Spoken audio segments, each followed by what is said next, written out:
Hello dear students, welcome to the channel of Vishwa Bharati Shiksha Sadan Nihan Chorasta. Today I am going to teach you about metals and non-metals.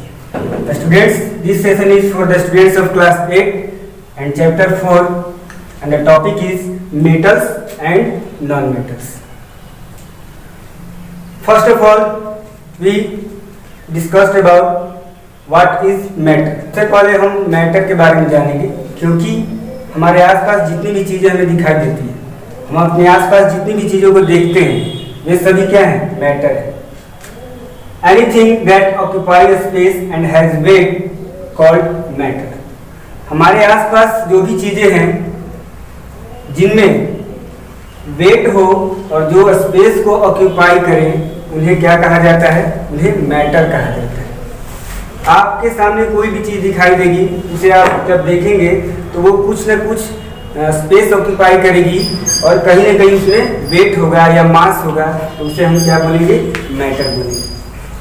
अब matter के बाद देखते हैं, तो matter के बाद matter को further divide किया गया है एलिमेंट्स में। एलिमेंट्स क्या होता है? What is elements? जिसका हिंदी होता है तत्व। The purest form of substance which is made up of same kind of atoms.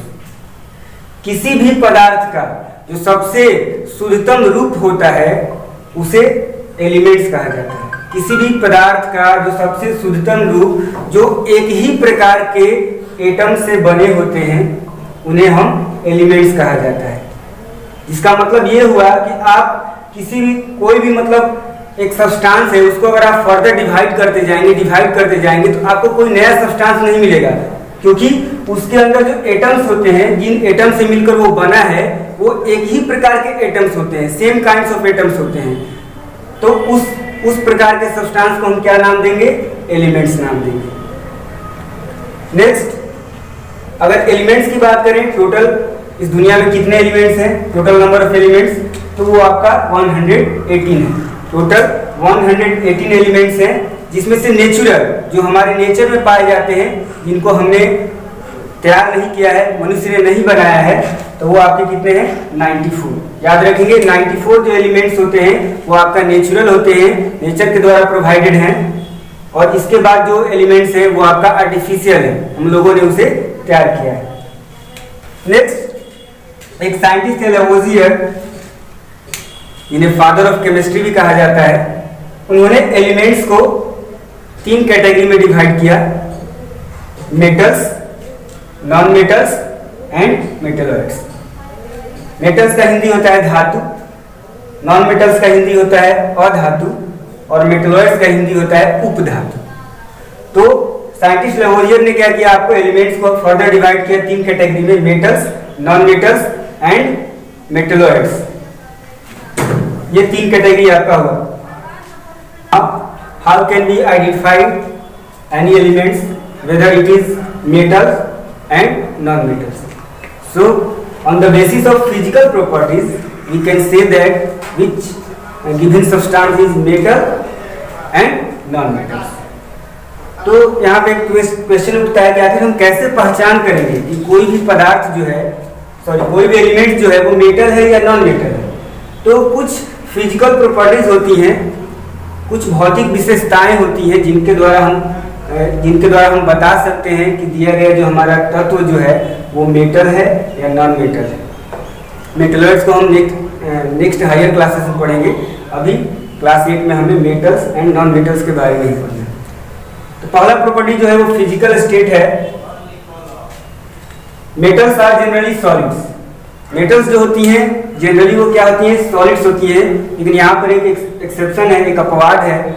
एक आपका जो मरकरी होती है, पारा, वो आपका लिक्विड स्टेट में पाई जाती है।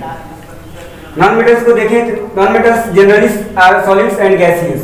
नॉन मेटल्स 2 फॉर्म में पाई जाती हैं, सॉलिड्स एंड गैस। सॉलिड और गैस दोनों में पाई जाती है। लेकिन यहाँ पर भी एक एक्सेप्शन है, आप याद रखेंगे। ब्रोमीन एक नॉन मेटल होती है जो आपका लिक्विड स्टेट में पाई जाती है।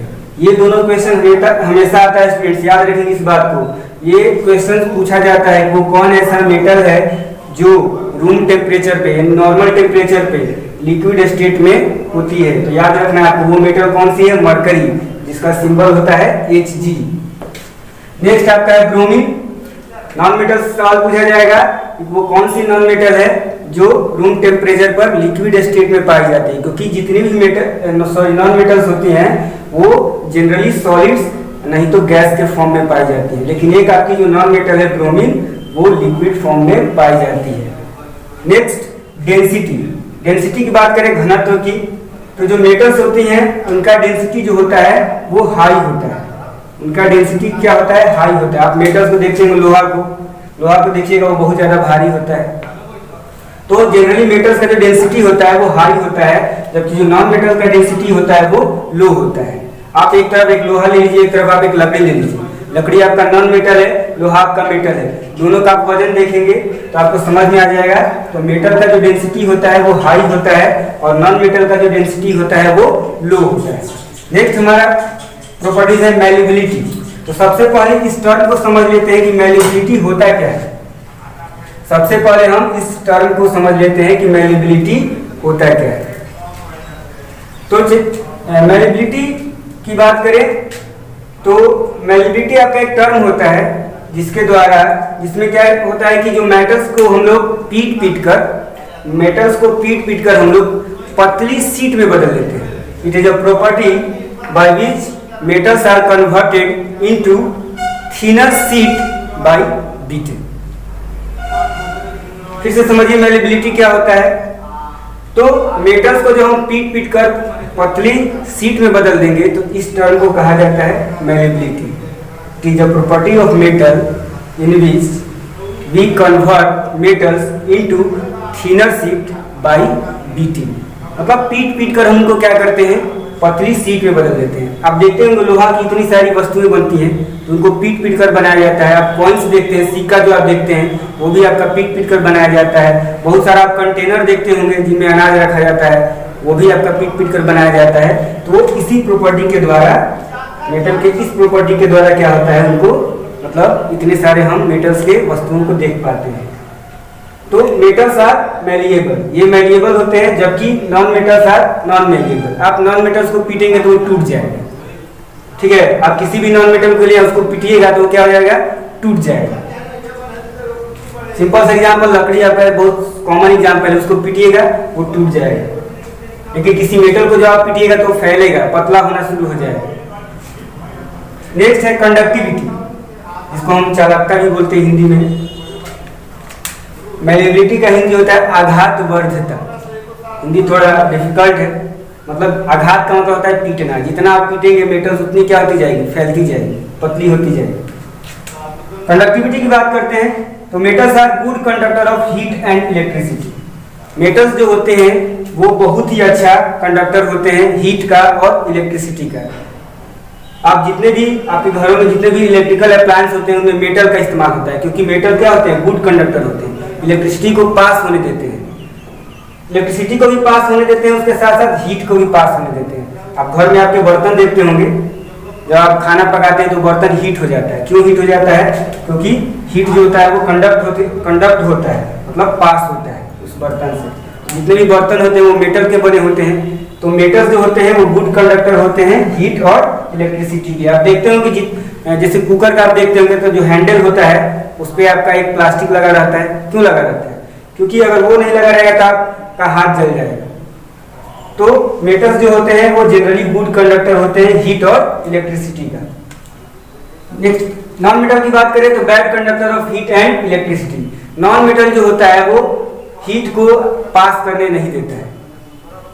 आप देखते होंगे, एक एग्जाम्पल आप देखिए, आप लकड़ी को गर्म कीजिएगा, लकड़ी क्या जिस सबसे लास्ट वाला सिरा को जो आप पकड़ेंगे तो वो आपको गर्म महसूस नहीं होगा।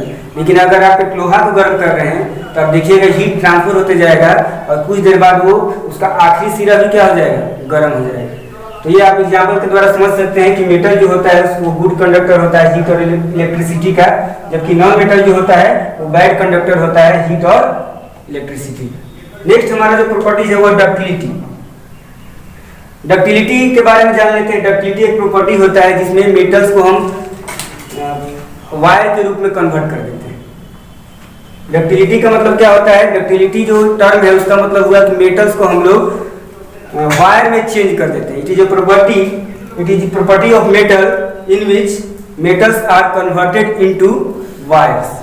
मतलब डक्टिलिटी एक प्रकार की ऐसी मतलब विशेषता है मेटल्स की जिनके द्वारा मेटल्स को हम तार के रूप में बदल देते हैं। आप जितने भी वायर्स देखते हैं वो इसी प्रॉपर्टी के कारण देख पाते हैं।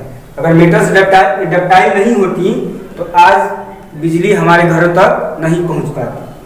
तो जो मेटल्स होते हैं वो डक्टाइल होते हैं, मतलब उनको तार के रूप में हम खींच सकते हैं, जबकि जो नॉन मेटल्स होती हैं उनको वो नॉन डक्टाइल होती हैं, उनको हम तार के रूप में नहीं खींच सकते हैं। नेक्स्ट हमारा जो प्रॉपर्टीज है वो है हार्डनेस, कठोरता। Metals are generally hard. जितने भी मेटल्स को आप देखेंगे तो वो हार्ड होती है, ठीक है। लेकिन एक यहाँ पर एक अपवाद है, एक्सेप्शन है। सोडियम जो मेटल होती है और पोटेशियम जो मेटल होती है, जिनका सिंबल Na और K दिया हुआ है, ये दोनों बहुत ही ज़्यादा सॉफ्ट होती हैं। इनको नाइफ से काटा जा सकता है, इतनी सॉफ्ट होती है। तो ये आपको याद रखना है। एक्सेप्शन खासकर आपको ध्यान देना है, क्योंकि एक्सेप्शन से बहुत ज़्यादा क्वेश्चन बनते हैं। सवाल आता है कौन सी मेटल हैं जो आसानी से चाकू के द्वारा जिनको काटा जा सकता है। तो याद रखेंगे सोडियम और पोटेशियम को हम आसानी से चाकू के द्वारा काट सकते हैं, ये हार्ड नहीं होती है, बहुत ज़्यादा सॉफ्ट होती है। नॉन मेटल्स की बात करें तो नॉन मेटल्स जो होती हैं जनरली सॉफ्ट होती है, मुलायम होती है, उतना ज़्यादा कठोर नहीं होती हैं। लेकिन इसमें भी एक एक्सेप्शन है आपका, वो है आपका डायमंड, ठीक है। डायमंड जो होता है बहुत ज़्यादा हार्ड होता है, हार्डेस्ट सब्सटेंस भी होता है हमारे इस दुनिया का। तो ये आपका फिजिकल प्रॉपर्टीज के बेसिस पर हम क्या कर सकते हैं, मेटल और नॉन मेटल को आइडेंटिफाई कर सकते हैं, पहचान सकते हैं, ठीक है। और भी कुछ पॉइंट होता है उसको भी देख लेते हैं। 2-3 और फिजिकल प्रॉपर्टीज है, उसको देख लेते हैं हम लोग। जो फिजिकल प्रॉपर्टीज है वो है लस्टर या लस्टरस जिसको कहा जाता है। लस्टर जिसका शाब्दिक अर्थ होता है मतलब चमकना। तो जनरली जो मेटल्स होती हैं वो चमकीली होती हैं, लस्टरस होती हैं। नॉन मेटल जो होती हैं वो लस्टरस नहीं होती हैं। तो मेटल जो लस्टरस होती हैं तो इसी के आधार पे आप देखते होंगे जितने भी ज्वेलरी बनती है, ऑर्नामेंट बनता है, तो उनमें मेटल्स का इस्तेमाल होता है। जैसे कि आपका Ag यानी सिल्वर, Au यानी गोल्ड, इन सब का जो हम ज्वेलरी बनाते हैं वो इसी कारण से बनाते हैं, क्योंकि मेटल जो होती है वो लस्टरस होती है, चमकीली होती है, शाइनी होती है। नॉन मेटल जो होती है वो नॉन लस्टरस होती है, यानी शाइनी नहीं होती है, डल होती है, मतलब वो चमकती नहीं है। Next sonority. सोनोरिटी एक प्रॉपर्टीज होता है, यानी मेटल्स को जब आप पीटेंगे, मेटल्स को जब आप बीट करेंगे, उनसे जो साउंड प्रोड्यूस होता है वो बहुत दूर तक सुनाई देता है। जबकि आप नॉन मेटल को पीटेंगे तो उनसे जो साउंड प्रोड्यूस होगा वो बहुत दूर तक सुनाई नहीं देगा। आप देखते होंगे स्कूल में जो बेल्स बनी होती है वो मेटल की बनी होती है, क्योंकि वो जब बजती है तो बहुत दूर तक सुनाई देगी। तो ये आपका प्रॉपर्टी था सोनोरिटी। नेक्स्ट है melting point and boiling point. तो जो मेल्टिंग पॉइंट और बॉइलिंग पॉइंट जो होता है मेटल्स का वो हाई होता है। मेटल्स जो होती है जनरली बहुत ज़्यादा उनका जो मेल्टिंग पॉइंट होता है और बॉइलिंग पॉइंट होता है हाई होता है। नेक्स्ट जो आपका नॉन मेटल जो होती है उनका जो बॉइलिंग पॉइंट होता है और जो मेल्टिंग पॉइंट होता है वो लो होता है। बॉइलिंग पॉइंट समझ लीजिए, बॉइलिंग पॉइंट क्या होता है और मेल्टिंग पॉइंट क्या होता है।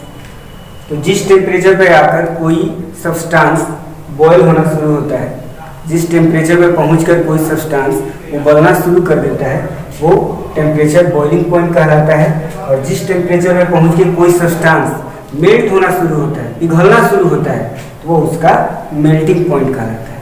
तो जनरली जो मेटल्स होती है उनको पिघलाने के लिए बहुत ज़्यादा हीट की जरूरत पड़ती है, क्योंकि इनका जो मेल्टिंग पॉइंट जो होता है हाई होता है। आप देखते होंगे बहुत सारे मेटल को पिघलाकर नई नई शेप में नई नई चीज़ें बनाई जाती हैं, तो उसके लिए ज़्यादा हीट की जरूरत पड़ती है। क्यों पड़ती है? क्योंकि इनका जो मेल्टिंग पॉइंट और बॉइलिंग पॉइंट होता है वो हाई होता है। यहाँ पर एक्सेप्शन है, याद रखेंगे, ये दोनों एक्सेप्शन में आती हैं। जो सोडियम और पोटेशियम है वो एक्सेप्शन में, इनका मेल्टिंग पॉइंट जो होता है वो हाई नहीं होता है बल्कि लो होता है। और यहाँ पे आपका ग्रेफाइट का याद रखना है, ग्रेफाइट जो होता है वो एक्सेप्शन में होता है, इसका जो मेल्टिंग और बॉइलिंग पॉइंट होता है वो हाई होता है, जबकि बाकी सभी मेटल्स का क्या होता है, लो होता है। तो आई थिंक आप लोगों को समझ में आ गया होगा मेटल और नॉन मेटल में क्या क्या डिफरेंसेस होता है। ये आपका फिजिकल प्रॉपर्टीज था। नेक्स्ट वीडियो में हम लोग केमिकल प्रॉपर्टीज पढ़ेंगे कि केमिकल प्रॉपर्टीज के आधार पर हम कैसे आइडेंटिफाई करेंगे कि मेटल्स का प्रॉपर्टीज क्या होता है, नॉन मेटल का प्रॉपर्टीज क्या होता है। ये आपका फिजिकल प्रॉपर्टीज था। फिजिकल प्रॉपर्टी के आधार पर हमने इतना सारा भी पढ़ा कि मेटल और नॉन मेटल के बीच डिफरेंस क्या होता है, कैसे हम नॉन मेटल और मेटल्स को आइडेंटिफाई करेंगे। So okay students, more in next video.